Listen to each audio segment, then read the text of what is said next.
नमो नमः। पठत संस्कृतम जयतु संस्कृतम।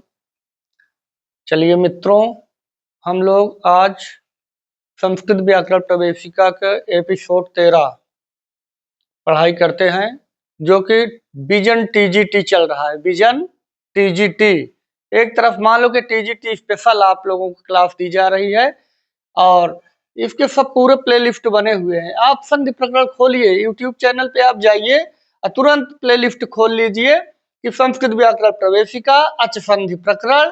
तुरंत आपको अच संधि से रिलेटेड जितने वीडियो हैं, जितने हैं कंप्लीट कोर्स मिल जा रहा है। वो भी पूरी तरह अभी निःशुल्क आपको मिल रहा है और उनमें जो कुछ क्लास, जो कुछ वीडियो ब्लर है या कुछ दिक्कत है, वो भी सब आपको सही में उपलब्ध हो जाएगी।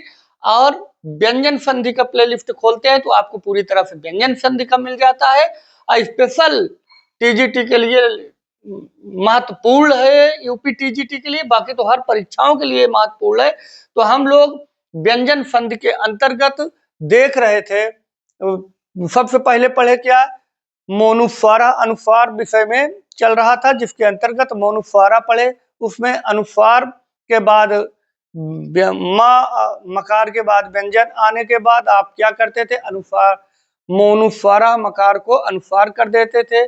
फिर दूसरे नंबर पे आप देख चुके हैं नष्ट पदांतस्य, मकार और नकार के बाद अगर झल प्रत्याहार का वर्ण मिलता था तब आप अनुस्वार कर देते थे मकार को और नकार को।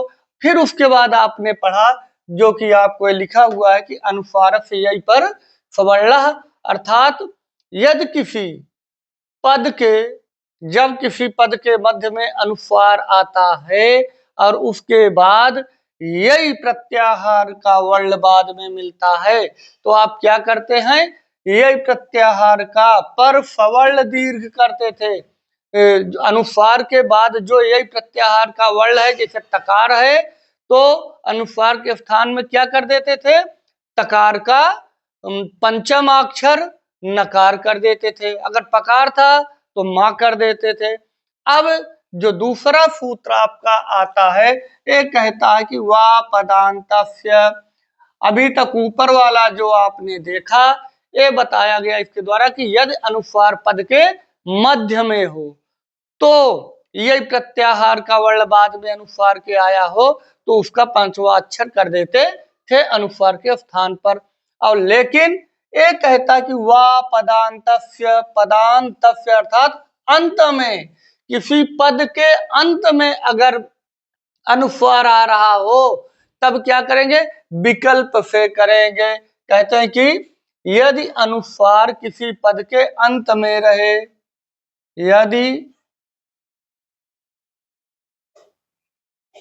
अनुस्वार किसी पद के अंत में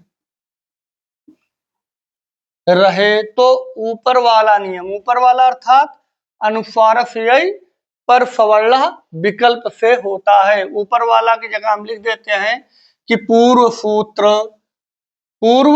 सूत्र का नियम, पूर्व सूत्र का नियम विकल्प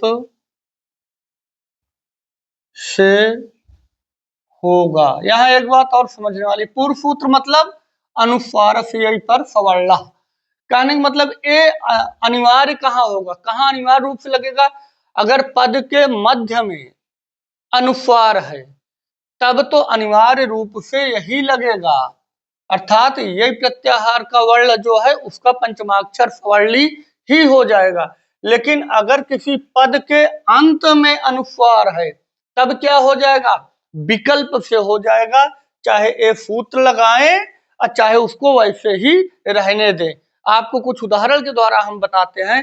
मान लीजिए एक उदाहरण है, त्वम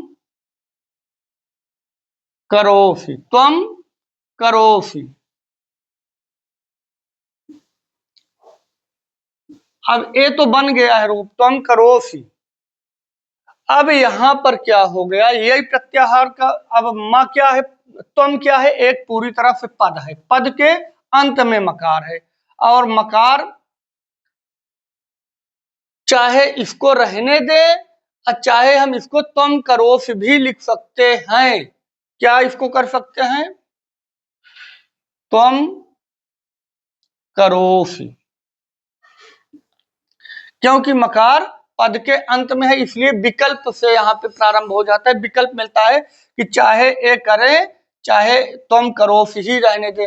बाकी नियम क्या कहता है आपका, इस मकार के बाद ये प्रत्याहार का ककार आ गया तो क्या करिए, का वर्ण का पंचमाक्षर वर्ण लग जाएगा। तो पंचमाक्षर क्या हो जाएगा, अनुस्वार के बाद का है, इम्मा के बाद मकार के बाद का है, तो का पांचवा अक्षर क्या हो गया, गा हो गया।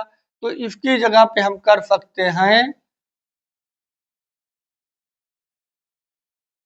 अनुस्वार की जगह पे त्वं करोसि, त्वं करोसि,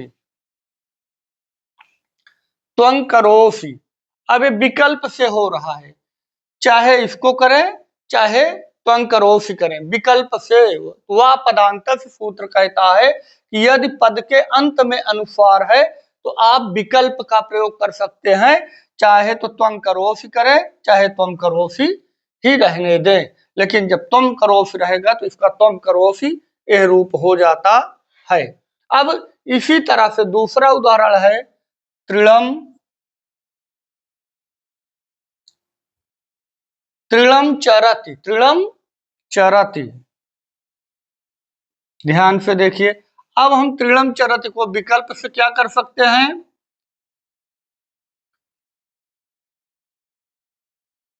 अनुस्वार ही रहने देंगे, त्रिणम चरति। और क्या हो गया, विकल्प से अगर हम वा पदांत क्योंकि पद के अंत में है तो पूर्व वाला नियम अगर लगा दीजिए आप, अनुस्वार से पर सवर्ण, पूर्व का नियम अगर लगा देते हैं तो क्या हो जाएगा, अनुस्वार की जगह पे पूर्व, अनुस्वार के बाद क्या है, चा है, तो चा का पंचवा अक्षर क्या हो जाएगा, च वर्ग का, तो चा छा जा या हो जाता है, इसका पंचम अक्षर क्या हो जाएगा, या हो जाएगा। तो किसकी जगह पे, अनुस्वार की जगह पर या लग जाएगा, अनुस्वार पर सवर्ण सूत्र से। तो लक क्या हो गया, त्रिलन चरति,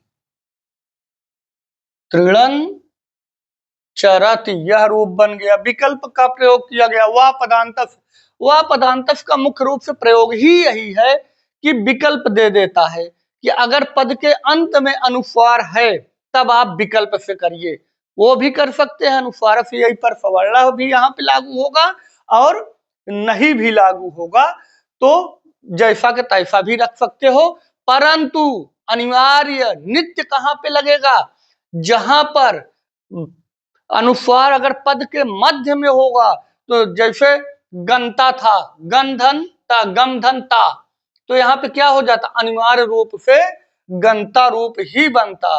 ये देख लीजिए, जैसे पहले क्या था, गम था, ता था, अब यहाँ अनिवार्य रूप से गंता ही होता, क्योंकि माँ की जगह पे ता, तवर का पंचमाक्षर क्या हो गया, ना हो गया, तो ये गंता होता, यहाँ विकल्प नहीं हो सकता है। इसलिए इस बात का ध्यान रखिए कि जब पद के मध्य में होगा, जब अनुस्वार पद के मध्य में होगा तभी विकल्प का प्रयोग किया जाएगा। अब एक उदाहरण और देखिए, पुस्तकम पठति, पुस्तकम पठति,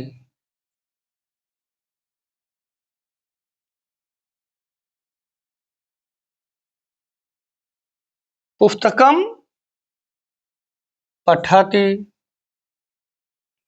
अब आप अच्छे से कर सकते हैं कि माँ क्या है, माँ की जगह पे अनुस्वार आ गया। अब अनुस्वार, अच्छा आप मौनुस्वारा भी पढ़ सकते हो, पढ़े हो कि मकार के बाद कोई भी व्यंजन वर्ण आए तो मकार का अनुस्वार हो जाता है। फिर क्या किए आप, पुस्तकम, पुस्तकम पठति। इसके बाद फिर आ गया अनुस्वार से यही पर सवर्णा सूत्र आ गया कि यदि अनुस्वार के बाद यही प्रत्याहार का कोई वर्ण आता है तो उसकी जगह पे उसी वर्ण का सवर्णी अर्थात पंचमाक्षर हो जाएगा अनुस्वार का। तो क्या कर देंगे, पुस्तकम पठति, तो पा का क्या है, सवर्णी क्या है, इसका पंचमाक्षर क्या हो गया, तो आप बताइए जरा। प फा ब भ म हो जाता है। तो अगर म कर दोगे तो हो गया अनुस्वार की जगह पे पुस्तकम पठति, पुस्तकम पठति। ये विकल्प से, अर्थात पुस्तकम पठति, पुस्तकम पठति किससे हुआ है, वा पदांत से। लेकिन इतना केवल आपको याद रखने वाली बात है कि जब पद के मध्य में रहेगा तो अनुस्वार से यही पर सवर्ण नित्य होगा, नित्य सूत्र का प्रयोग होगा। लेकिन अगर पद के अंत में अनुस्वार होगा, पूरा पद होगा और उसके अंत में अनुस्वार वर्ण होगा, तब विकल्प से होगा। चाहे आप अनुस्वार से यही पर सवर्णा करिए, चाहे त्वम करोफि जैसे करिए, या त्वं करोफि तृणं चरति, तृणं चरति, पुस्तकम पठति, पुस्तकम पठति। इस प्रकार से ये अनुस्वार प्रकरण का जो सूत्र है मुख्य रूप से मोनुस्वारा नश्च पदान्तस्य झलि और इसका अनुस्वार से पर सवर्णा व पदान्तस्य, ये पूरा हुआ। आगे फिर जो क्रम होगा आगे वाले सूत्र का नेक्स्ट क्लास में हम आपको फिर मिलेंगे। मन लगा के पढ़ाई करें। धन्यवाद।